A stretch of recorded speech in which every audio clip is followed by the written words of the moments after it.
Leon Andrews is my guest. Ward 4 is his quest to be our representative in Ward 4 on the D.C. City Council. Mr. Andrews, good morning and welcome to the program. Good morning, Gloria. Glad to be on. Thanks for having me. Nice to have you join me. So tell us, what can you do differently should you get to sit on the council? What should people in Ward 4 expect?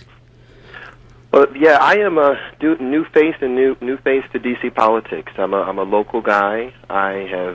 Was born and raised here in D.C., third generation Washingtonian. But I have went to school here, went to St. Anne's, Gonzaga, and Howard University. I spent a lot of my time on Jefferson Street at my grandmother's house and have a lot of fond memories growing up here. Played football, also played the violin at D.C. Youth Orchestra when it was at Coolidge High School.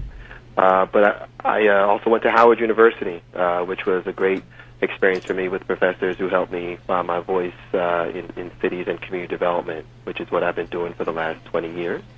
But if I didn't go to Howard, I wouldn't have met my wife, who went to Georgetown, Dr. Christine Andrews, and she and I were married in 2002, and we have three beautiful girls, Jessica, Julia, and Joanna, who we're raising in the same house I grew up in. And so I'm a local guy. I really think that's really important for people to know about me. But I'm running because I do feel we need effective and competent leadership on council again. And it's time for me to do at home what I've been doing in cities across this country, making them more responsive to the hardworking men and women that they're supposed to serve, and also being committed to expanding opportunities for all residents. I think D.C. is a place where we're seeing the changes happening throughout our city, and we have to be committed to making sure we're addressing some of the tough questions that are impacting our seniors, that are impacting a lot of our young professionals that want to live here in the city, and young families that are trying to raise their kids. And so I'm excited to bring my local and national experiences that I have to the council. And so that, I think, is one of the things that uniquely separates me, both my local investment with raising my kids here, my national experiences, having a chance to work at the National League of Cities for 10 years, working with the First Lady, Michelle Obama, with elected officials in over 500 cities to promote healthy communities, and also working with the President and his team to implement My Brother's Keeper, which focuses on improving outcomes for boys and men of color. And so that local and national experiences and my investment locally here in the city is something I'm excited to bring. But I also think that our council needs independent leadership, someone that's not specifically beholden to the mayor or one contributor, but can be an independent voice, not always voting lockstep with the mayor. And so I think those are really three things that make me distinct from the current leadership that we have on council. All right, so let's talk specifics. When you look at Ward 4 and the issues facing that ward, what are some of the issues as you see them, and how would you, as a member of the council, correct them? So we have a number of issues in our ward, and so we can talk about a number of them from, I mentioned briefly our seniors. But what's not happening? Tell us. Yeah. Okay, tell us what's not happening with seniors. Yeah, so one of them is talking about issues of housing, and this doesn't just impact our seniors, but it impacts so many of our residents. And so seniors represent 42% of our population here in Ward 4. And as we look at the housing issue in our ward right now, the way, or even across our city, the way we are defining affordable housing doesn't really reflect how it can really help so many of our residents. And so right now, affordable housing is being defined at looking at the area and median income of our region. So it takes the whole metropolitan statistical area from Maryland, D.C., and Virginia. And the average median income, when you calculate that, is at $108,000. And I say that because when you contrast that and compare that to the median income in this country, that's at $35,000. So we have an incredibly high median income in our region. And then when you look at how that gets used to define how developers then are able to offer affordable housing to residents, it takes 80% of that $108,000. So it looks at people that make $80,000, and that's at the high end of affordable housing. And so when you look at the income of so many of our residents, our seniors make nowhere near $80,000. When you look at by racial breakdown, whites average their median income is about $80,000. Hispanics are about $55,000. Blacks are at $35,000. So we have young professionals, our seniors, and we have equity issues just in terms of who really benefits from the affordable housing in our city.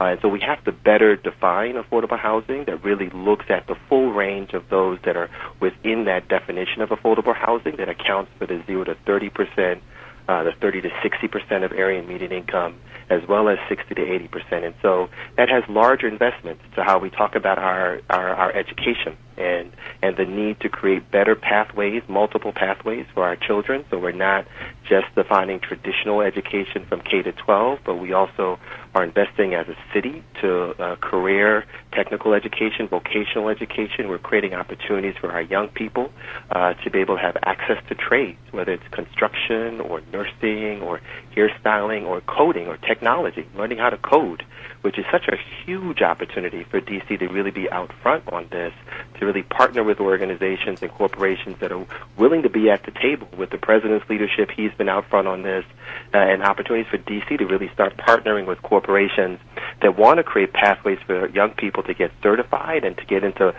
jobs that get them the livable wages that they need to be able to afford to be able to live and raise their families here, to be invested here. And so that's why I've been advocating for the minimum wage, livable wage at $15 at a minimum, and that we progressively are seeing that increase because we need to set the bar appropriately as we're talking about the needs of our city. And it ties to crime, right? It ties to why, we have a lot of idle people around our city and our ward that, our young men that don't have opportunities to these pathways. So this is all very much connected, but it requires someone that, that understands policy, understands how to legislate, understands kind of what works and doesn't work when you look across other cities and bringing those new ideas to Congress. And that's what I'm excited about. I'm excited about bringing my leadership and being able to bring those new ideas and independence to the council. Would you remind your listeners as to when early voting is? Yes, early voting has started already. So it started May 31st downtown at the Board of Elections, and it started in our ward this last Saturday on June 4th. And there are two locations in the area. One is in our ward at the Tacoma Recreation Center, and the other is in Ward 3 at Chevy Chase Community Center, which is west of the park. And so our Ward 4 residents west of the park can also vote there. So we are in early voting until Saturday, June 11th.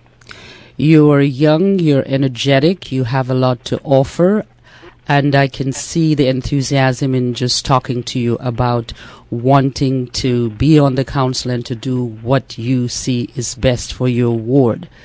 But you're going to face a lot of uphill challenges, and just looking at some of the challenges, first you have to convince your fellow council members to see things your way and to see how best to serve this city. How are you planning to cope with some of the drawbacks that might face you?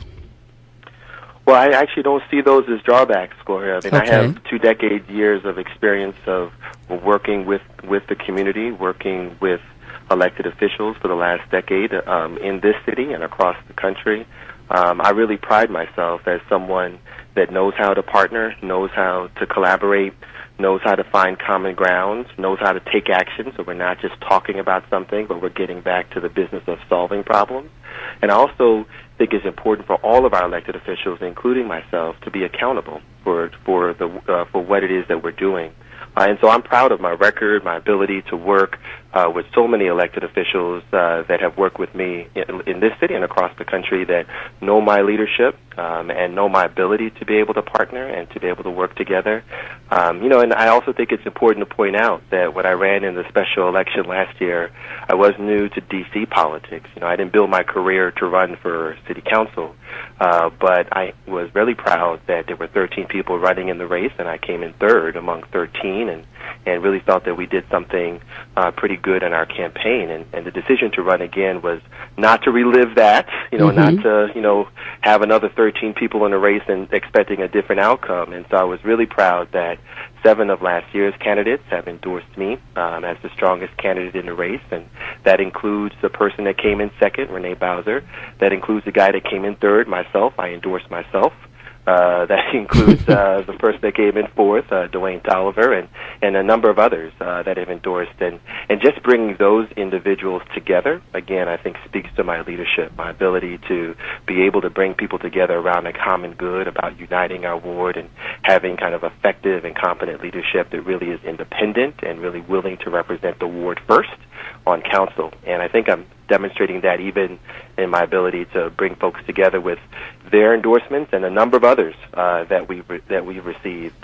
Jews United for Justice has endorsed us. The Caribbean Association, PAC, has endorsed us. We got the TENAC endorsement last week, and we also have the D.C. Nursing Association, and I even got an A for the Marijuana Policy Project, and Councilmember Ty got an F on just my positions on needing to regulate and tax appropriately legislation on cannabis, and had the highest rating in Ward 4 with the Gay Lesbian Alliance Association. So I think we have some incredible momentum, and we're building on that with these last 8 days that are in front of us, and I feel like that on June 14th, with the momentum that we have and with voters that I've been interacting with, that if folks get out to the polls and vote, that on June 14th there'll be a new Democratic nominee.